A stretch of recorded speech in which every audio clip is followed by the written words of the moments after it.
Silicon city ಸಂಪೂರ್ಣ ಜಲಾವೃತವಾಗಿದೆ. ರಾತ್ರಿ ಇಡೀ ಸುರಿದ ಮಳೆಗೆ ಏರಿಯಾ ಫುಲ್ ಜಲಾವೃತ. 2 ಅಡಿಯಷ್ಟು ನೀರು ನಿಂತಿದ್ದು ಪ್ರವಾಹ ಪರಿಸ್ಥಿತಿ ಎದುರಾಗಿದೆ. ಅಬ್ಬರಿಸಿದ ವರುಣ ಮಳೆಗೆ ಸಿಲಿಕಾನ್ ಸಿಟಿ ಸಂಪೂರ್ಣ ತತ್ತರ. 2 ಅಡಿಯಷ್ಟು ನೀರು ನಿಂತಿದೆ. 2 ಅಡಿಯಷ್ಟು ನೀರು ನಿಂತಿದ್ದು ಪ್ರವಾಹ ಪರಿಸ್ಥಿತಿ ನಿರ್ಮಾಣವಾಗಿದೆ.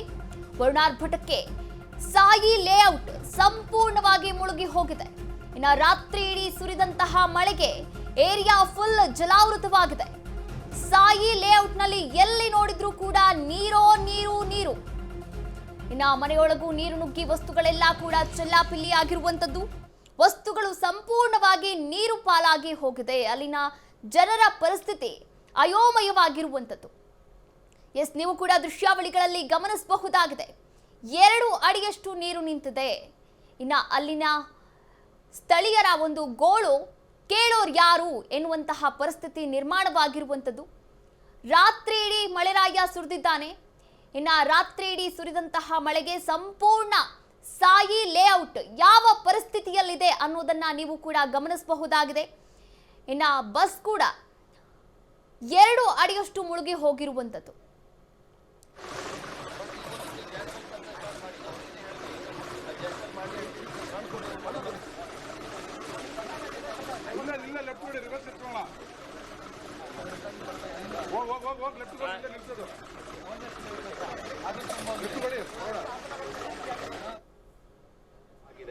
ಹಿಂದೇನಾಗ್ತಾ ಇತ್ತು, ಫ್ಲಡ್ ಬಂದಾಗ ಅಲ್ಲಿನೇ ಮಳೆ ಬಂದಾಗ ಅಲ್ಲಿನೇ ಸ್ಟಾಪ್ ಆಗ್ತಾ ಇತ್ತು. ಈ ಸಲ ಏನಾಗಿದೆ, ಅಲ್ಲಿನೂ ಕೂಡ ಕ್ಲಿಯರ್ ಆಗಿದೆ. ಅಲ್ಲಿ ಏನು ಜಾಸ್ತಿ ಯಾವುದು ಫ್ಲಡಿಂಗ್ ಆಗಿಲ್ಲ. ಫಸ್ಟ್ ಪಾಯಿಂಟ್ ಅಂದ್ರೆ ನಾರ್ತ್ ಅಂಡ್ ಈ ಕಡೆಯಿಂದ ಬರ್ತಕ್ಕಂಥ ಈಸ್ಟಿಂದ ಬರ್ತಕ್ಕಂಥ ಎಲ್ಲ ವಾಟರ್ ನೀವು ನೋಡಿದರೆ, ಯಲಹಂಕ ಆ ಕಡೆಯಿಂದ ನಾಗವಾರ ಆ ಕಡೆಯಿಂದ ಎಲ್ಲ ವಾಟರ್ ನೋಡಿದರೆ, this is the first place of flooding. ಇದ್ರ ಮೇಲೆ ಯಾವುದು ಫ್ಲಡಿಂಗ್ ಇಲ್ಲವೇ ಇಲ್ಲ. ಯಾಕೆಂದ್ರೆ ಅವೆಲ್ಲ ವಾಟರ್ ಇಲ್ಲಿ ಬಂದ್ಬಿಟ್ಟಿದೆ. ಇದು ಇನ್ನು 3-4 ತಾಸದಲ್ಲಿ ಡೌನ್ ಆಗ್ಬೋದು. ನಾಳೆ ಇವತ್ತು ರಾತ್ರಿನೂ ಮಳೆ ಆಗ್ಬೋದು. ಇದಕ್ಕೆ ನಾವು ಎಲ್ಲ ಎಚ್ಚರಿಕೆ ವಹಿಸ್ತಾ ಇದ್ದೇವೆ. ಎಷ್ಟು ಮಂದಿಗೆ ಇಲ್ಲಿಂದ ಕರ್ಕೊಂಡು ಹೋಗ್ಲಿಕ್ಕೆ ಆಗ್ತದೆ ಕರ್ಕೊಂಡು ಹೋಗ್ತೀವಿ. ಅವರಿಗೆಲ್ಲ ಊಟ ವಸತಿ ವ್ಯವಸ್ಥೆ ಮಾಡ್ತೀವಿ. ಈಗ ಯಾರು ಈಗ ಆರಾಮಾಗಿ ಅವರು ಏನೋ ಒಂದು 3-2-3 ತಾಸದಲ್ಲಿ ಹೋಗ್ಬಿಡುತ್ತೆ ನೀರಂತ ತಿಳ್ಕೊಂಡು ಮನೆಯಲ್ಲಿದ್ದಾರೆ, ಅವ್ರಿಗೂ ಕೂಡ ಇನ್ಫಾರ್ಮೇಶನ್ ಕೊಡ್ತೀವಿ, ನೀವು ಔಟ್ಸೈಡ್ ಬಂದ್ಬಿಡಿ ಅಂತ. ಆದ್ರೂ ಸಹ ಅವರು ಹಾಗೆ ನಾನು ಇಲ್ಲೇ ಇಡ್ತೀನಿ ಅಂತ ಡಿಸೈಡ್ ಮಾಡಿದರೆ, ಈಗ ಸದ್ಯಕ್ಕೆ ಅವರಿಗೆ ಎಲ್ಲರಿಗೂ ಮಧ್ಯಾಹ್ನ ಊಟದು ಮತ್ತು ವಾಟರ್ ವ್ಯವಸ್ಥೆ ಮಾಡ್ತೀವಿ. ಮುಂದೆ ಇದನ್ನು ಇಳಿದಿಲ್ಲ ಅಂತ ಆದರೆ ಅವರಿಗೆ ಇವ್ಯಾಕ್ಯುವೇಟ್ ಮಾಡ್ಲಿಕ್ಕೆ ವ್ಯವಸ್ಥೆ ಮಾಡಬೇಕು. ಅಂದ್ರೆ ಬೇರೆ ಎಲ್ಲಿ ವಸತಿ ವ್ಯವಸ್ಥೆ ಮಾಡ್ತೀವಿ. ನಮ್ಮ ಕಡೆಗೆ ಇವರು ನಮ್ಮ ಚೀಫ್ ಇಂಜಿನಿಯರ್ ಇದ್ದಾರೆ, ಅವರೆಲ್ಲ revenue second part soil layout. ಈಗ ಈ ಪ್ರಾಬ್ಲಮ್ ಈ ಸಲ ಜಾಸ್ತಿ ಇದೆ. ಸಾಯಿಲ್ ಲೇಔಟ್ಗೆ ಪ್ರಾಬ್ಲಮ್ ಏನಿದೆ, ಈ ವಾಟರ್ ಇಲ್ಲಿಂದ ಕೂಡ ಕೆನಾಲ್ಗೆ ಹೋಗಲ್ಲ. ಇಲ್ಲಿ ವಾಟರ್ ನಾವು ಅಲ್ಲಿ ಮೇಲ್ಗಡೆ ಬರ್ತಕ್ಕಂಥ ವಾಟರ್ ಕ್ಲಿಯರ್ ಮಾಡ್ಬೋದು. ಸೊ ಇಷ್ಟು ಹಿನ್ನೀರು ಅಲ್ಲಿ ಬ್ರಿಡ್ಜ್ ಮೇಲೆ ಬರಲ್ಲ. ಸಾಯಿಲ್ ಲೇಔಟ್ ಹೇಗಾದರೂ ಡೌನ್ನಲ್ಲಿ ಇದೆ. ಅದಕ್ಕಾಗಿ ಒಂದು ಡ್ರೈನ್ ಮಾಡಿಬಿಟ್ಟು ಇನ್ನೊಂದು ವೆಂಟ್ ಮಾಡಬೇಕು ರೈಲ್ವೆ ಬಂಡ್ ಕೆಳಗಡೆ. ಅದಕ್ಕೆ ರೈಲ್ವೆ ಪರ್ಮಿಷನ್ ಬಂದಿಲ್ಲ. ಸೊ ನಾವು ಈಗ ಏನು ಮಾಡ್ತೀವಿ, ಜಾಕ್ವೆಲ್ ಮಾಡಲಿಕ್ಕೆ ಇವತ್ತು ಇಳಿದ ತಕ್ಷಣವೇ ನಮ್ಮ BDA ಕಮಿಷನರ್ ಬಂದಿದ್ದಾರೆ. BDA ಕಮಿಷನರ್ ಬಂದಿದ್ದಾರೆ. ಅವರು ಈಗ ಅಲ್ಲಿ ಡ್ರೈನ್ ಮಾಡುವಾಗ ಯಾರೊಬ್ಬ ಕೋರ್ಟ್ ಸ್ಟೇ ತಂದಿದ್ದಾನೆ. ಅದಕ್ಕೆ ಬಿಟ್ಟು ಆ ಜಾಗದಲ್ಲಿನೇ ನಾವು ಜಾಕ್ವೆಲ್ ಹಾಕಿಬಿಟ್ಟು ಮೋಟರ್ ಪಂಪಿಂಗ್ ಮಾಡಿಬಿಟ್ಟು ಅಲ್ಲಿಂದ ವಾಟರ್ ನೇರಾಗಿ ಆ ಕಾಲುವೆಗೆ ಹಾಕ್ತೀವಿ. ಈ ಕಾಲುವೆ ನೀರು ಜಾಸ್ತಿ ಇದೆ, ಈಗ ನೀರು ಹೋಗಲ್ಲ, ಬಟ್ ನೀರು ಇಳಿತದೆ. ಇವರಿಗೆ 20-30 mm ರೈನ್ಫಾಲ್ನಲ್ಲಿನೂ ಸಾಯಿಲ್ ಲೇಔಟ್ಗೆ ನೀರು ಬಂದ್ಬಿಡುತ್ತೆ. ಬಿಕಾಸ್ ಇದು ತಗ್ನಲ್ಲಿ ಇದೆ. ಹೀಗಾಗಿ ಅಟ್ಲೀಸ್ಟ್ 30-40 mm ನೀರು ಬಂದಾಗಲೂ ಕೂಡ ಸಾಯಿಲ್ ಲೇಔಟ್ಗೆ ತೊಂದರೆ ಆಗಬಾರ್ದು ಅಂತ ದೃಷ್ಟಿಯಿಂದ ಒಂದು ಜಾಕ್ವೆಲ್ ಮತ್ತು ಒಂದು ಪಂಪ್ ನಾವು ಇವತ್ತಿನಿಂದ ಸ್ಟಾರ್ಟ್ ಮಾಡ್ತೀವಿ. ನೆಕ್ಸ್ಟ್ 15-20 ದಿವಸ ಎಷ್ಟು ದಿವಸ ಬೇಕು ಮುಗಿಸ್ಲಿಕ್ಕೆ? ಸರ್, ಪ್ರಮುಖವಾಗಿ ಸಾಯಿಲ್ ಲೇಔಟ್ ತುಂಬ ಒತ್ತುವರಿ ಆಗಿದೆ ಅಂತಲೂ ಕೂಡ ಕೇಳ್ಪಟ್ಟಿದ್ದೀವಿ. ಯಾಕಂದರೆ ಇಲ್ಲಿ ಸ್ಥಳೀಯರು ಹೇಳೋ ಪ್ರಕಾರ ಹಿಂದೆ ಕೆರೆ ಇತ್ತು, ಒತ್ತುವರಿ ಆಗಿದೆ ಅಂತಲೂ ಕೂಡ ಹೇಳ್ಕೊಡ್ತಿದ್ದೀವಿ. BDA ಲೇಔಟ್ ಇಲ್ಲ, ಇದು ಅನ್ನಾತ BDA ಲೇಔಟ್ ಅಲ್ಲ. ಇದು ಅನ್ನಾತ ಮನೆಗಳು ಕಟ್ಕೊಂಡಿದ್ದಾರೆ ಹಿಂದೆ. ಈಗ ನಮ್ಮ ACS ಸಾಹೇಬ್ರು ಹೇಳಿದಾಗೆ ಸ್ವಲ್ಪ 20-30 mm ಮಳೆ ಆದಾಗಲೂ ಕೂಡ ಸಾಯಿಲ್ ಲೇಔಟ್ಗೆ ತೊಂದರೆ ಆಗ್ತಾ ಇತ್ತು. ಈಗಂತೂ ಜಾಸ್ತಿ ಆಗಿದೆ, 73-74 mm ಮಳೆ ಆಗಿದೆ. ಹಾಗಾಗಿ ಅಲ್ಲೆಲ್ಲ ನಾವೇನು ಜಾಕ್ವೆಲ್ ಪಂಪು ಎಲ್ಲ ಅರೇಂಜ್ ಮಾಡಿದ್ರು ಕೂಡ ಇಷ್ಟು ಪ್ರಮಾಣದ ಮಳೆ ಬಂದರೆ ರಿಲೀಫ್ ಆಗಲ್ಲ. ಆದರೆ ಕಡಿಮೆ ಪ್ರಮಾಣದ ಮಳೆ ಬಂದಾಗಲೂ ಕೂಡ ಈ ಲೇಔಟ್ಗೆ ತೊಂದರೆ ಆಗಬಾರ್ದು ಅಂತ ಅದು ಮಾಡ್ತಾ ಇದ್ದೀವಿ. ಈಗ ಅನಧಿಕೃತ ಮನೆಗಳು ಕಟ್ಟಿದಾರಂತ ಅದನ್ನು ತೆರವು ಮಾಡೋಕ್ಕೆ ಇದು ಮಾಡ್ತೀರಾ ಸರ್? ನೀವೇ ಹೇಳಿದ್ರು ಅನಧಿಕೃತ ಅಂತ. BBMP ಅವರು ನೋಡ್ಕೊಳ್ತಾರೆ ಸರ್ ಹೇಳಿ ಸರ್, ನೀವೇ ಹೇಳಿದ್ರಿ ಅನಧಿಕೃತ ಮನೆಗಳು ಕಟ್ಟಿದ್ರಂತ ತೆರವು ಮಾಡ್ತೀರಿ ಸರ್? ಇಲ್ಲ ಭಾಳ ಹಿಂದಿನಿಂದ ಬಂದಿದೆ. ಈಗ ಯಾವಾಗಾದ್ರೂ ಅನಧಿಕೃತ ಅಲ್ಲ, ಅದನ್ನ ತೆರವು ಮಾಡ್ತಿರೋದು. BBMP ಜೊತೆ ಸಮಾಲೋಚನೆ ಮಾಡ್ತೀನಿ. BDA, right? BDA, right? That one BDA layout is over there, no? BDA layout. And you told you're making a vent, no? Vent is made, no? And the big jacks and all are put, no? That when you're going to make it rectify? Last time when they told BDA people only is the main authority, we are going to... Somebody has taken stay from the court. Yeah, that I know. They have taken the stay from the court, right? But that thing is not solved till yet. That is why the case is pending before the court. But how long? Then who is the main authority? Can I answer that question, madam? No. It is in the judiciary. No, but the other solution should be there. What so if you do like this and leave your hands and go, means who is responsible for that? Madam, ಪ್ರತಿ ಬಾರಿನೂ ಕೂಡ BDA, BBMP ಎಲ್ಲ ಬರ್ತಾರೆ. ಏನ್ ಮಾಡ್ತಾರೆ ಇಲ್ಲಿ? ಏನ್ ಮನಿ ನೋಡಿ ಏನ್ ಮಾಡ್ತಾ ಇದ್ದಾರೆ? BBMP ಲಾಸ್ಟ್ ಇದೆ ಅಂತ BBMP ಹೆಲ್ಪ್ ಮಾಡ್ತಾರೆ. ನಿನ್ನೆಯಿಂದ ಅರ್ಪಿತಾ ಮೇಡಮ್ ಏನ್ ಹೇಳ್ತಾರೆ, ಮಾಡ್ತಾರೆ, ಹೆಲ್ಪ್ ಮಾಡ್ತಾರೆ. ನಿನ್ನೆಯಿಂದ ನನಗೆ ಹೆಲ್ಪ್ ಸಹಾಯ ಮಾಡ್ತಾರೆ. ಇವತ್ತು BDA layout problem. BDA sir ಹೇಳಿದ್ದಾರೆ, ಸರ್ ಹೋಗ್ತಾ ಇದ್ದಾರೆ ಅಲ್ಲಿ, ಹೋಗ್ತಾ ಇದ್ದಾರೆ ಅಲ್ಲಿ. ನಿಲ್ಲಿಸ್ಬೇಕು, ಮಾತಾಡ್ಬೇಕು. ಏನ್ ಪ್ರಾಬ್ಲಮ್ ಇದೆ, ಏನ್ ಮಾಡ್ಬೇಕು, ಏನಿಲ್ಲ ಮಾತಾಡ್ಬೇಕು. ಬಸವರಾಜ್ ಸರ್ ಏನ್ ಮಾಡ್ಬೇಕು? ಅವರು ಮಾರ್ನಿಂಗ್ ಅಲ್ಲಿ ಕಾಲ್ ಮಾಡಿದ್ದಾರೆ, ಬರ್ತೀನಿ ಮೇಡಮ್, ಹೇಳ್ತೀನಿ ಮೇಡಮ್, ಬರ್ತೀನಿ ಮೇಡಮ್ ಹೇಳ್ತಾರೆ. ಅವರು ಸಹಾಯ ಕೊಡ್ತಾರೆ, ಆಶ್ವಾಸನೆ ಕೊಡ್ತಿದ್ದಾರೆ. BDA ಲೇಔಟ್ ಅಲ್ಲಿ BDA ಲೇಔಟ್ ಇದೆ, ಅದು ಏನ್ ಹೇಳ್ತಾ ಇದ್ದಾರೆ, ಅದು ಕೋರ್ಟಿಂದ ಇದು ಹಾಕ್ತಾ ಇದ್ದಾರೆ. ಅವ್ರು ಸೊಲ್ಯೂಷನ್ ಯಾರ ಹತ್ರ ಇದೆ? ಯಾರ ಹತ್ರ ಸೊಲ್ಯೂಷನ್? ಲಾಸ್ಟ್ ಟೈಮ್ ಮಳೆ ಓಕೆ 7 inch 7 feet 8 feet ಈ ತರ ಜಾಸ್ತಿ ಇದೆ. ಇವತ್ತು ಸ್ಟಾರ್ಟಿಂಗ್ ಇದೆ. This is a starting problem. ತಿರ್ಗಾ ಮಳೆ ಬರ್ತಾ ಇದೆ, ಮರ್ತಾ ಬಿಡ್ತೀವಿ. ಏನ್ ಮಾಡ್ಬೇಕು ಇವಾಗ? ಇಲ್ಲಿ ಬೋಟ್ ಅಲ್ಲಿ ನನ್ನ ತಂದೆ ICU ಇದೆ. ನಾನು ಇವಾಗ ಹೋಗ್ಬೇಕು, ನನ್ನ ಟೆನೆಂಟ್ಸ್ ಇದೆ, ಅವ್ರಿಗೆಲ್ಲ ಊಟ ಎಲ್ಲ ಅರೇಂಜ್ ಮಾಡಿಬಿಟ್ಟು ನಾವು ಇದು ಹೋಗ್ತೀವಿ ಬೋಟ್ ಅಲ್ಲಿ. ನೋಡಿ ನೀವು ಏನ್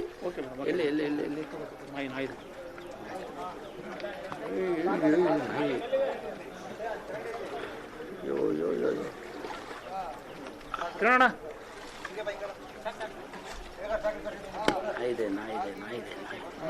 ಕಟ್ ಮಾಡು.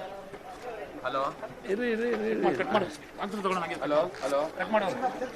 ಓಕೆ. ಹಲೋ, ಹಣ ಕೇಳಿಸ್ತಿದೆ? ಇಲ್ಲ ಏನು ಮಾಡ್ತಾರೆ? ಹಲೋ, ಇರ್ರಿ ನೀವು ಈ ಕಡೆ ಬನ್ನಿ. ಅಣ್ಣ ಹೊಡ್ಕೊಬೋಣ, ಫೋಟೋ ಹೊಡ್ಕೊಬೋಣ ನೀನು. ಎಸ್, ಜಿಪಿಎ ಆಡಳಿತಾಧಿಕಾರಿ ತುಷಾರ್ ಗಿರಿನಾಥ್ ಸಾಯಿ ಲೇಔಟ್ಗೆ ಭೇಟಿಯನ್ನ ನೀಡಿದ್ರು. ಇನ್ನು ಬೆಂಗಳೂರಿನ ಸಾಯಿ ಲೇಔಟ್ಗೆ ಭೇಟಿಯನ್ನ ನೀಡಿ ಪರಿಶೀಲನೆ ಕೂಡ ಮಾಡೋಕೆ ಮುಂದಾಗಿದ್ದಾರೆ. ಟ್ರ್ಯಾಕ್ಟರ್ ಮೂಲಕ ಅಧಿಕಾರಿಗಳ ತಂಡ ರೌಂಡ್ಸ್ ಹಾಕಿದೆ ಸಾಯಿ ಲೇಔಟ್ನ ಸುತ್ತ. ಇನ್ನು ಜನರ ಸಮಸ್ಯೆಯನ್ನ ಆಲಿಸಲು ಅಧಿಕಾರಿಗಳು ಮುಂದಾಗಿದ್ದಾರೆ. ಜಿಪಿಎ ಆಡಳಿತಾಧಿಕಾರಿ ತುಷಾರ್ ಗಿರಿನಾಥ್ ಅವರು ಕೂಡ ಭೇಟಿಯಾಗಿರುವಂತದ್ದು. ಅವರ ಜೊತೆಗೆ BBMP ಆಯುಕ್ತ ಮಹೇಶ್ವರ್ ರಾವ್ ಕೂಡ ಸ್ಥಳಕ್ಕೆ ಭೇಟಿಯನ್ನ ನೀಡಿದ್ದಾರೆ. ಇನ್ನು ಅಲ್ಲಿನ ಸ್ಥಳದ ಒಂದು ಪರಿಸ್ಥಿತಿ ಹೇಗಿದೆ ಅನ್ನೋದರ ಬಗ್ಗೆ ಒಂದು ಪರಿಶೀಲನೆಯನ್ನ ಕೂಡ ಮಾಡೋಕೆ ಮುಂದಾಗಿರುವಂಥದ್ದು. ಇದರ ನಡುವೆ ಒತ್ತುವರಿಯಾಗಿ ಲೇಔಟ್ ಕಟ್ಟಿರುವಂಥದ್ದು ಕೂಡ ಇಲ್ಲಿ ಸ್ಥಳೀಯರು ಹಿಂದೆಂದನೂ ಕೂಡ ಆರೋಪ ಮಾಡ್ತಿರುವಂಥದ್ದು. ಯಾರೋ ಒಬ್ಬರು ಬಂದು ಬಿಡಾರೋ ಲೇಔಟ್ ಕಟ್ಬಿಟ್ಟು ನಮ್ಗೆ ಇವತ್ತು ಈ ರೀತಿ ತೊಂದರೆ ಆಗ್ತಿದೆ ಅಂತಲೂ ಕೂಡ ಇಲ್ಲ ಸ್ಥಳೀಯರು ಒಂದು ಆರೋಪ ಮಾಡ್ತಿರುವಂಥದ್ದು. ಅಂದರೆ ಅನಧಿಕೃತವಾಗಿ ಲೇಔಟ್ಗಳು ಕಟ್ಟಿದ್ದಾರೆ. ಈಗಾಗಲೇ ನಾವು ನೋಡ್ಬೋದು, BDA ಆಯುಕ್ತರು ಕೂಡ ಒಂದು ರೀತಿಯಲ್ಲಿ ಹೇಳಿಕೆ ಕೊಟ್ಟಿರುವಂಥದ್ದು. ಇದು ಅನಧಿಕೃತ ಲೇಔಟ್, ಕೆಲವು ಮನೆಗಳು ಅನಧಿಕೃತವಾಗಿ ಕಟ್ಟಿದ್ದಾರೆ ಅಂತಲೂ ಕೂಡ ಹೇಳಿಕೆ ಕೊಟ್ಟಿರುವಂಥದ್ದು. ಈಗ ನಾವು ನೋಡ್ತಾ ಇರ್ಬೋದು, ಇಲ್ಲಿ ಬೋಟಲ್ಲಿ ಜನಗಳನ್ನ ಕರ್ಕೊಂಡು ಹೋಗ್ತಿರೋದು, ಕೆಲವರು ಬೋಟ್ಗೆ ಹಾಕ್ದೇ ನಡ್ಕೊಂಡು ಬರ್ತಾ ಇರೋದು. ಅಂದರೆ ಸುಮಾರು ಒಂದು ಅರ್ಧ ಕಿಲೋಮೀಟರ್ ಹುಲ್ಲೂ ಕೂಡ ನಾವು ರಸ್ತೆ ದೂರವಾಗಿ ನೋಡ್ತಾ ಇರ್ಬೋದು. ಒಂದು ಕಡೆ ಹುಲ್ಲು ಕೂಡ ಒಂದು ನೀರಿನ ತುಂಬಿರುವಂಥದ್ದು, ಸುಮಾರು ಒಂದು 7 ರಿಂದ 8 ಅಡಿ ಮಳೆ ನೀರು ತುಂಬಿರುವಂಥದ್ದು. ಎಲ್ಲರೂ ಕೂಡ ಮನೆಯಿಂದ ಆಚೆ ಬರ್ತಾನೆ ಅಲ್ಲಿ ಮೇಲೆ ನಿಂತ್ಕೊಂಡು ನೋಡ್ತಾ ಇರುವಂಥದ್ದು, ಕಂಡುಬರ್ತಾ ಇರುವಂಥದ್ದು. ಇನ್ನು ಬೋಟಿಂಗ್ ಅವರು ಕೂಡ ಒಂದು ರೀತಿಯಲ್ಲಿ ಯಾರು ಬೇಕೋ ಅವ್ರಿಗೆ, ಯಾರು ಕೆಲಸಕ್ಕೆ ಹೋಗ್ಬೇಕು ಅವ್ರನ್ನ ಅಲ್ಲಿಂದ ಕರ್ಕೊಂಡ್ಬಂದು ಒಂದು ರೀತಿಯಲ್ಲಿ ರಸ್ತೆಗೆ ಬಿಡ್ತಾ ಇರುವಂಥದ್ದು. ಅಂದರೆ ಇಲ್ಲಿ ನೀರಿಲ್ಲ, ಅಲ್ಲಿ ಬಂದು ಬಿಡ್ತಾ ಇರುವಂಥದ್ದು ಒಂದು ಕಡೆ ಕಂಡು ಬಂದರೆ. ಮತ್ತೊಂದು ಕಡೆ ಕಾರ್ ನೋಡ್ತಾ ಇರ್ಬೋದು, ಮಾರುತಿ ಕಾರು ನಿನ್ನೆ ರಾತ್ರಿ ಮಳೆ ಬಂದಂಥ ಸಮಯದಲ್ಲಿ ಅದು ಆಫ್ ಆಗಿರೋದು, ಇದುವರೆಗೂ ಕೂಡ ತೆಗೆಯೋಕ್ಕಾಗಿಲ್ಲ. ಇನ್ನು ನಾವು ಈ ಕಡೆ ನೋಡ್ಬೋದು, ಇಲ್ಲಿ ನಿಜವಾಗ್ಲೂ ಕೂಡ ಒಂದು ರೀತಿ ಸಮುದ್ರ ರೀತಿ ಅಂತಲೇ ಹೇಳ್ಬೋದು. ಯಾಕಂದರೆ ಒಂದು ಬಸ್ ಸುಮಾರು ಒಂದು 4 ಅಡಿ ನೀರಿನಲ್ಲಿ ನಿಂತಿರುವಂಥದ್ದು ಒಂದು ಕಡೆ ಆದರೆ, ಮತ್ತೊಂದು ಕಡೆ ಅದೇ ಎಡಗಡೆ ಭಾಗದಲ್ಲಿ ಒಂದು ಕಾರು ನಿನ್ನೆನೂ ಕೂಡ ಮಳೆ ಬಂದು ನಿಂತಿರುವಂಥದ್ದು. ಎಲ್ಲನೂ ಕೂಡ ಒಂದು ರೀತಿಯಲ್ಲಿ ನಿಜವಾಗ್ಲೂ ಕೂಡ ಸಾಯಿ ಲೇಔಟ್ ಎಲ್ಲೋ ಒಂದು ಕಡೆ ಜನರಿಗೆ ಒಂದು ರೀತಿಯಲ್ಲಿ ಸಾಯೋ ಪರಿಸ್ಥಿತಿ ಬಂದಂತಲೇ ಹೇಳ್ಬೋದು. ಯಾಕಂದ್ರೆ ಪ್ರತಿ ಬಾರಿ ಮಳೆ ಬಂದಲ್ಲೂ ಕೂಡ ಸಾಯಿ ಲೇಔಟ್ ಇದೇ ರೀತಿ ಆಗುತ್ತೆ ಅಂತ ಕೂಡ ಇಲ್ಲಿನ ಜನಗಳು ಆರೋಪ ಮಾಡ್ತಾ ಇದ್ರು ಕೂಡ BDA ಆಗಬೇಕು ಅಥವಾ BBMP ಆಗಿದೆ ಇಲ್ಲ ಒಂದ್ ಕಡೆ ಎಚ್ಚೆತ್ಕೊಳ್ಳೋದಕ್ಕೂ ಆಗ್ತಿಲ್ಲ. ಯಾಕಂದ್ರೆ ಇಲ್ಲಿ ಅಧಿಕಾರಿಗಳು ಒಂದು ರೀತಿಯಲ್ಲಿ ದೊಡ್ಡ ಮಟ್ಟದಲ್ಲಿ ಭ್ರಷ್ಟಾಚಾರ ಮಾಡ್ತಾ ಇರುವಂಥದ್ದು. ಪ್ರತಿ ಬಾರಿ ಮಳೆ ಬಂದಾಗಲೂ ಕೂಡ ಒಂದಿಷ್ಟು ದುಡ್ಡು ಅಂತ ಒಂದು ರೀತಿಯಲ್ಲಿ ಏನೊಂದು ಸ್ಯಾಂಕ್ಷನ್ ಮಾಡ್ಕೊಳ್ಳುವಂಥದ್ದು. ಆ ಸ್ಯಾಂಕ್ಷನ್ ಮಾಡೋ ದುಡ್ಡಲ್ಲಿ ಮಜಾ ಮಾಡ್ತಾರೆ ಅಷ್ಟೇ ಹೊರತು ಯಾವುದೂ ಕೂಡ ರಸ್ತೆಗಳಾಗಿರ್ಬೋದು ಅಥವಾ ಏನೊಂದು ರೀತಿಯಲ್ಲಿ ಪರ್ಯಾಯ ವ್ಯವಸ್ಥೆ ಮಾಡಬೇಕಂತ ಪರ್ಯಾಯ ವ್ಯವಸ್ಥೆನೂ ಮಾಡ್ತಿಲ್ಲ. ಎಲ್ಲೊಂದು ಕಡೆ ಏನು ಸ್ಯಾಂಕ್ಷನ್ ಆಗಿದೆ ದುಡ್ಡೆಲ್ಲನೂ ಕೂಡ ಒಂದು ರೀತಿಯಲ್ಲಿ ನಿಜವಾಗ್ಲೂ ಕೂಡ ಒಂದು ರೀತಿ ಲೂಟಿ ಮಾಡ್ತಾರೆ ಅಂತ ಕಂಡು ಬರ್ತಾ ಇರುವಂಥದ್ದು. ಇಲ್ಲ ನೋಡ್ತಾ ಇರ್ಬೋದು ವಯಸ್ಸಾದ್ರು ಪಾಪ ಅವ್ರು ಬರೋಕ್ಕಾಗಲ್ಲ ಆದರೂ ಕೂಡ ಬರ್ತಾ ಇದ್ದಾರೆ. ಅವ್ರು ಒಂದು ರೀತಿಯಲ್ಲಿ ನೀರಲ್ಲೇ ನಡ್ಕೊಂಡ್ ಬರ್ತಾರೆ ನೋಡ್ತಾ ಇರ್ಬೋದು. ಆದರೆ ಇವರು ಪಾಪ ಇಬ್ಬರು ಬರ್ತಾ ಇದ್ದಾರೆ. ನಾವು ಹಿಂದೆನೂ ನೋಡ್ಬೋದು, ಆಗಿಂದ ನಾವು ಕೂಡ ಮನೆಯಿಂದ ಹೊರಗೆ ಬರ್ದಾನೆ ತುಂಬಾ ಜನ ಅಲ್ಲೇ ಇದ್ದಾರೆ. ಯಾಕಂದ್ರೆ ಏನೋ ಒಂದು ಕಡೆ ಏನು ಈ ಪಕ್ಕದಲ್ಲೇ ಕೆರೆ ಇದೆ, ಏನೋ ಒಂದು ಬಂದ್ರೆ ಏನೋ ಕಷ್ಟ ಆಗುತ್ತೆ ಅಂತ ಕೂಡ ನಾವು ನೋಡ್ತಾ ಇರ್ಬೋದು. ಈಗ ಅವ್ರನ್ನೇ ಮಾತಾಡ್ತೀನಿ ಸರ್, ಪ್ರತಿ ಬಾರಿ ಎಸ್ ವೀಕ್ಷಕರೇ, ನೀವು ಕೂಡ ಗಮನಿಸಬಹುದಾಗಿದೆ ಸಾಯಿ ಲೇಔಟ್ನ ಪರಿಸ್ಥಿತಿ ಹೇಗಿದೆ. ನಮಗಿಂತ ನೋಡ್ಪಟ್ಟು ಜಾಸ್ತಿ ಚೈನಾದವರು 100 ಇಯರ್ಸ್ ಮುಂದೆ ಇದ್ದಾರೆ. ನಮ್ಮ ಇಂಡಿಯನ್ ಅಂದ್ರೆ ಹಿಂಗಿದೆ. ಬ್ರ್ಯಾಂಡ್ ಬೆಂಗಳೂರು ಅಂತ ಒಂದು ಕಡೆ ಇದ್ದಾರೆ, ಮತ್ತೊಂದು ಗ್ರೇಟರ್ ಬೆಂಗಳೂರು ಬಂದಿದೆ. ಇದೇನಾ ಸರ್ ಸರ್ ನೀವೇ ನೋಡ್ತಾ ಇದ್ರೆ ಜನ ನಾವೆಲ್ಲ ಎಷ್ಟು ಕಷ್ಟಪಡ್ತಾ ಇದೀವಿ. ಕೆಲ್ಸಕ್ಕೆ ಹೋಗ್ಬೇಕಿತ್ತು ಸರ್, ಇವತ್ತು ನೋಡಿ ಕೆಲ್ಸಕ್ಕೆ ಹೋಗಿಲ್ಲ. ದಿನದ ಕೂಲಿ 800 ರೂಪಾಯಿ ನಮಗೆ. ಸರ್ ನೀವು ಹೇಳಿ, ನಿಜವಾಗ್ಲೂ ಕೂಡ ನಿಮ್ಮ ಲೇಔಟು ಪ್ರತಿ ಬಾರಿ ನಾವು ಬಂದಾಗೆಲ್ಲ ಹೇಳಿ ನಮಗೂ ಕೂಡ ಬೇಜಾರಾಗ್ಬಿಡಿ ಒಂದು ರೀತಿಯಲ್ಲಿ. ಯಾಕಂದ್ರೆ 7-8 ವರ್ಷದಿಂದ ಕೂಡ ನಾವು ಬರ್ತಾನೆ ಇದ್ದೀವಿ, ಇದೇ ರೀತಿ ಇದೆ. ನಿಮ್ಮ ಹಳಬ್ರು ಇಲ್ಲೇ ಏನು ಹೇಳ್ತೀರಿ ಹೇಳಿ ಸರ್? ನಾವು ಹಳಬ್ರು ಸರ್ ಇಲ್ಲಿರೋದು. ಏನದಿಲ್ಲ, ನೀವು ಅದೇನೋ ಅಧ್ಯಕ್ಷ ತಗೊಬೇಕು, ಅದೇನೋ ನಮ್ಗೆ ಕೆಲಸಗಳು ಮಾಡ್ಕೊಡ್ಬೇಕು ಸರ್. ಅಲ್ಲ ಇಲ್ಲಿ ಹೇಳೋ ಅಂತವ್ರು ಬೇರೆಯವರು ಹಳಬ್ರು ಏನು ಹೇಳ್ತಾರೆ ಅಂದ್ರೆ ಇವೆಲ್ಲ ಅಕ್ವೇರ್ ಆಗಿದೆ, ಕೆರೆ ಅಕ್ವೇರ್ ಆಗಿ ಲೇಔಟ್ಗಳು ಕಟ್ಟೋರೆ ಕೆಲವರು ಅಂತ. ಇಲ್ಲ ಸರ್, ಅದೆಲ್ಲ ಏನಿಲ್ಲ. ಸರಿ ಸರ್, ಇವ್ರು ಹೇಳೋ ಪ್ರಕಾರ ಎಲ್ಲೋ ಒಂದು ಕಡೆ ಏನೋ ಒಂದು BBMPನೂ ಕೂಡ ಕಳೆದ 15 ವರ್ಷದಿಂದ ಕೂಡ ನಾವು ಹೇಳ್ತಾ ಇದೀವಿ, ಯಾವುದು ಕೂಡ ಮಾಡ್ತಾ ಇಲ್ಲ. ಒಂದು ರೀತಿಯಲ್ಲಿ ನಾವು ಇನ್ನೊಂದು ಕಡೆ ನೋಡ್ಬೋದು, ಏನು 2 ವೀಲರ್ ತಡ್ಕೊಂಡ್ಬರ್ತಾ ಇದ್ದು ಸ್ಟಾರ್ಟ್ ಆಗದೆ ಒಂದು ರೀತಿಯಲ್ಲಿ ಪಾಪ 2 ವೀಲರ್ ತಡ್ಕೊಂಡ್ಬರ್ತಾ ಇರೋದು ಒಂದು ಕಡೆ ಕಂಡು ಬರ್ತಾ ಇದೆ. ಯಾಕಂದ್ರೆ ಇಲ್ಲಿ ಎಲ್ಲ ವಾಹನಗಳು ಕೂಡ ಒಂದು ರೀತಿಯಲ್ಲಿ ನೀರಿನಲ್ಲಿ ಹಾಪ್ ಆಗಿರುವಂಥದ್ದು. ಎಲ್ಲೋ ಒಂದು ಕಡೆ ನಿಜವಾಗ್ಲೂ ಕೂಡ BBMP BDA ಸಮನ್ವಯ ಕೊರತೆಯಿಂದ ಈ ರೀತಿ ಆಗ್ತಾ ಇದೆಯಾ ಅಂದ್ರೆ BDA ಲೇಔಟ್ನ BBMP ಮಾಡಬೇಕಾಯ್ತು, ಆದ್ರೂ ಕೂಡ ಮಾಡ್ದೇನೆ ಈ ರೀತಿ ಸಮನ್ವಯ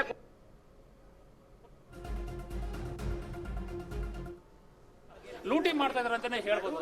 ಯಾಕಂದ್ರೆ ನಿನ್ನೆ ಸುರಿದ ಒಂದೇ ಒಂದು ಮಳೆಗೆ ಈ ರೀತಿ ಆಗಿದ್ರೆ ಇನ್ನು 3 ದಿನ ಹವಾಮಾನ ಇಲಾಖೆ ದೊಡ್ಡ ಮಟ್ಟದಲ್ಲಿ ಎಚ್ಚರಿಕೆ ಕೊಟ್ಟಿದೆ. ರಾತ್ರಿ ಕೂಡ ಸುಮಾರು ದೊಡ್ಡ ಮಟ್ಟದ ಮಳೆ ಆಗೋದಂತ ಕೂಡ ಹವಾಮಾನ ಇಲಾಖೆ ಎಚ್ಚರಿಕೆ ಕೊಟ್ಟಿದೆ. ಆದ್ರೆ BBMP ಅಧಿಕಾರಿಗಳು ನಿಜವಾಗ್ಲೂ ಕೂಡ ಏನು ಮಾಡದೇನೆ ಈ ರೀತಿ ಇದ್ರೆ ಇನ್ನು ರಾತ್ರಿ ಇನ್ಯಾವ ರೀತಿ ಆಗುತ್ತೆ ಅಂತ ಕೂಡ ಪ್ರಶ್ನೆ ಆಗಿರುವಂತದ್ದು. ಕ್ಯಾಮ್ರಾ ಪರ್ಸನ್ ಸಾಯಿಪ್ರಕಾಶ್ ಜೊತೆ ಮಹೇಶ್, ಅಶ್ವವೇಗ ನ್ಯೂಸ್, ಬೆಂಗಳೂರು.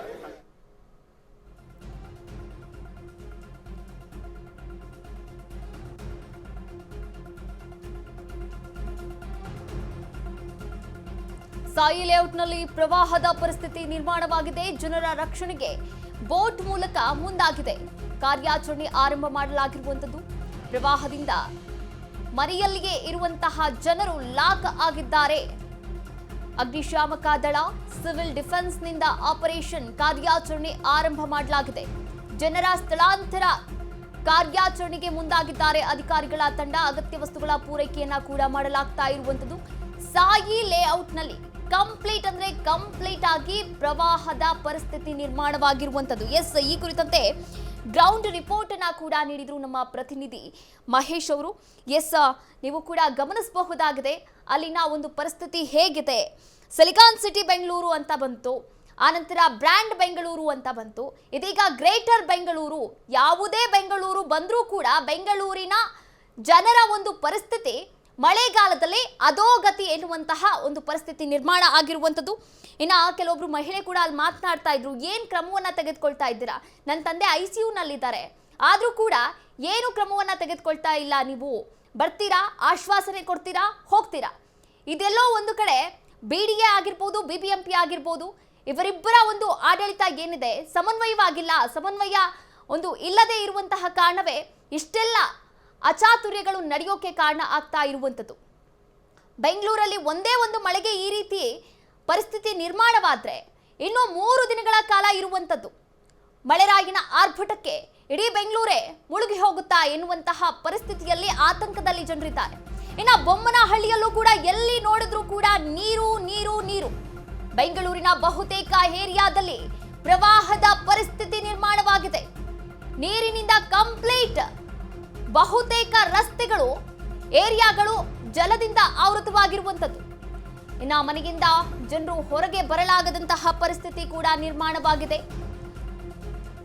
ಇದುವರೆಗೂ ನೀವು ಗಮನಿಸಿದ್ರಿ ಸಾಯಿ ಲೇಔಟ್ನ ಒಂದು ಪರಿಸ್ಥಿತಿಯನ್ನ. ಆದ್ರೆ ಇದೀಗ ಬೆಂಗಳೂರಿನ ಬೊಮ್ಮನಹಳ್ಳಿಯ ಒಂದು ದೃಶ್ಯಾವಳಿಗಳನ್ನ ನೀವು ಕೂಡ ಗಮನಿಸಬಹುದಾಗಿದೆ. ಎಲ್ಲಿ ನೋಡಿದ್ರೂ ಕೂಡ ನೀರು ತುಂಬಿಕೊಂಡಿರುವಂಥದ್ದು.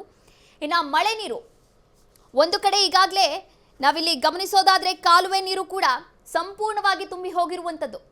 ಕಾಲುವೆ ನೀರು ಮುಂದಕ್ಕೆ ಹೋದ್ರೆ ಮಾತ್ರ ಇಲ್ಲಿ ಇರುವಂತಹ ನೀರು ಕ್ಲಿಯರ್ ಆಗೋಕೆ ಸಾಧ್ಯ. ಆದರೆ ಈ ನೀರು ಕ್ಲಿಯರ್ ಆಗಬೇಕು ಅಂದರೆ ಕಾಲುವೆ ನೀರು ಕ್ಲಿಯರ್ ಆಗಬೇಕಾಗುತ್ತೆ. ಇನ್ನು ಈ ಕುರಿತಂತೆ BDA ಏನು ಕ್ರಮವನ್ನು ತೆಗೆದುಕೊಳ್ಳುತ್ತೆ, BBMP ಏನು ಕ್ರಮವನ್ನು ತೆಗೆದುಕೊಳ್ಳುತ್ತೆ. ಇತ್ತ ನೆಲಮಂಗಲದಲ್ಲೂ ಕೂಡ ಭಾರಿ ಮಳೆಯಾಗಿರುವಂಥದ್ದು. ಹೆದ್ದಾರಿಯೇ ಜಲಾವೃತವಾಗಿದೆ. ಬೆಂಗಳೂರು ರಾಷ್ಟ್ರೀಯ ಹೆದ್ದಾರಿಯ ಸರ್ವಿಸ್ ರಸ್ತೆ ಸಂಪೂರ್ಣ ಜಲಾವೃತವಾಗಿದೆ. ಅಡಕಮಾರನಹಳ್ಳಿ ಜೈನ್ ಟೆಂಪಲ್ ರಸ್ತೆ ಸಂಪೂರ್ಣ ಜಲಾವೃತವಾಗಿರುವಂಥದ್ದು. ಇನ್ನು ರಸ್ತೆ ಜಲಾವೃತವಾದದ್ದರಿಂದ ಇನ್ನು ವಾಹನ ಸವಾರರು ಪರದಾಟವನ್ನು ನಡೆಸ್ತಾ ಇದ್ದಾರೆ. 2 ಅಡಿಯಷ್ಟು ನೀರು ನಿಂತಿದ್ದು ಫುಲ್ ಟ್ರಾಫಿಕ್ ಜಾಮ್ ಆಗಿದೆ. ನೆಲಮಂಗಲದಲ್ಲೂ ಕೂಡ ಇಂತಹದ್ದೇ ಪರಿಸ್ಥಿತಿ ನಿರ್ಮಾಣವಾಗಿರುವಂಥದ್ದು. ಎಸ್, ನೀವು ಕೂಡ ದೃಶ್ಯಾವಳಿಗಳಲ್ಲಿ ಗಮನಿಸಬಹುದಾಗಿದೆ. ಸರ್ವಿಸ್ ರೋಡ್ ಸಂಪೂರ್ಣವಾಗಿ 2 ಅಡಿಗಳಷ್ಟು ನೀರು ನಿಂತಿರುವಂಥದ್ದು. ಅದರಲ್ಲಿ ವಾಹನ ಸವಾರರು ಕೂಡ ಒಂದು ಪರದಾಟವನ್ನು ನಡೆಸ್ತಾ ವಾಹನವನ್ನ ಚಾಲನೆ ಮಾಡ್ತಾ ಇದ್ದಾರೆ. ಇನ್ನು BMTC ಬಸ್ ಆಗಿರ್ಬೋದು, ಹಾಗೆ ಟ್ರಕ್ಗಳಾಗಿರ್ಬೋದು, ನೀವು ಕೂಡ ಗಮನಿಸಬಹುದಾಗಿದೆ. ಅಡಕಮಾರನಹಳ್ಳಿಯ ಜೈನ್ ಟೆಂಪಲ್ ರಸ್ತೆ ಜಲಾವೃತವಾಗಿರುವಂಥದ್ದು. ಎಸ್, ನೀವು ಕೂಡ ದೃಶ್ಯಾವಳಿಗಳಲ್ಲಿ ಗಮನಿಸಬಹುದಾಗಿದೆ. ಇನ್ನು BMTC ಬಸ್ ಹಾಗೆ ಕಾರ್ಗಳು ಕೂಡ ಚಾಲನೆಯನ್ನ ಮಾಡ್ತಾ ಇರುವಾಗ ಚಾಲಕರು ತುಂಬಾ ಜಾಗರೂಕರಾಗಿ ಇಲ್ಲಿ ವಾಹನ ಚಾಲನೆಯನ್ನ ಮಾಡಬೇಕಾಗುತ್ತೆ. ಇಲ್ಲ ಅಂದ್ರೆ ಇನ್ನೊಂದು ಅವಾಂತರ ಕೂಡ ಸೃಷ್ಟಿಯಾಗುತ್ತೆ.